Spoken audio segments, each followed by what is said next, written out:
Captain வந்து real எம்ஜிஆரா வாழ்ந்தவர். அதனாலதான் மக்களே அவரை வந்து கருப்பு எம்ஜிஆர் அப்படின்னு மக்கள் அவங்களை அழைச்சாங்க. தன்னுடைய மானசீக குருவா கேப்டன் வந்து எம்ஜிஆரை திரையுலகிலும் சரி அரசியலிலும் எல்லா இடத்துலயுமே எம்ஜிஆரை முன்னிலைப்படுத்தி கேப்டன் என்னுடைய மானசீக குரு அவர் தான். அவருடைய ஃபாலோவா தான் நான் வந்து எல்லாமே இன்னைக்கு பண்றோம். அதே மாதிரி எம்ஜிஆர் ஸ்கூலுக்கு வந்து அன்னதானம் வருங்கிறது எவ்வளோ ஆண்டு காலமா கேப்டன் பண்ணிக்கிட்டு இருக்காரு. அதே மாதிரி எம்ஜிஆருடைய அந்த பிரச்சார வாகனம் ஜானகி அம்மா கேப்டனுக்கு கொடுத்தது, அந்த வாகனத்துல போய் கட்சி ஆரம்பித்தது எல்லாமே இன்னைக்கும் நம்ம தலைமை அலுவலகத்தில் பார்த்தீங்கன்னா ஒரே ஒரு சிலை, எம்ஜிஆர் சிலை தான். அந்த மாதிரி கேப்டனை பொறுத்த வரைக்கும் எம்ஜிஆர் அவருடைய மானசீக குருவா ஏற்றுக்கிட்டாரு. அதனாலதான் இன்னைக்கு நம்ம வந்து எம்ஜிஆரை வந்து எப்பவுமே நம்ம சொல்றோம்.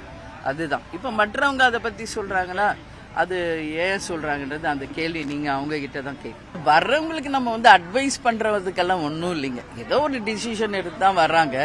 ஸோ மற்றவங்களை அட்வைஸ் பண்ணணுன்றது ஒன்றும் கிடையாது. எங்களை பொறுத்த வரைக்கும் எங்கள் கேப்டன், எங்கள் தலைவர், எங்களுடைய இதய தெய்வம் எங்களுக்கு என்ன சொல்லிட்டு போயிருக்காரோ அதை நாங்கள் செயல்படுத்துவோம். உறுதியாக அவருடைய பொன்னான திட்டங்களை நிச்சயம் மக்களுக்கு சென்றடைய செய்வோம். அதுல ஒரு திட்டம்தான் ரேஷன் பொருள் வீடு தேடி வரும். அதுல ஒரே ஒரு சின்ன எக்ஸாம்பிள் அது.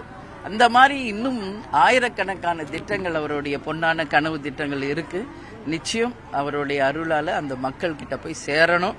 அது மட்டும் கிடையாதுங்க, அவர் எங்களுக்கு என்ன சொல்லியிருக்காரோ தலைமையிலிருந்து கீழே தொண்டர்கள் வரைக்கும் அவரை நாங்க எப்பவும் ஃபாலோ பண்ணுவோம். அவர் தான் எங்களை பொறுத்த வரைக்கும் எங்கள் இதய தெய்வம். இன்னைக்கு நம்மளிடையே இல்லையனாலும் அவர் தெய்வமா இருந்து நம்மளை வழி நடத்திக்கிட்டு இருக்கார். அதை தான் நாங்க உறுதியா நம்புறோங்க.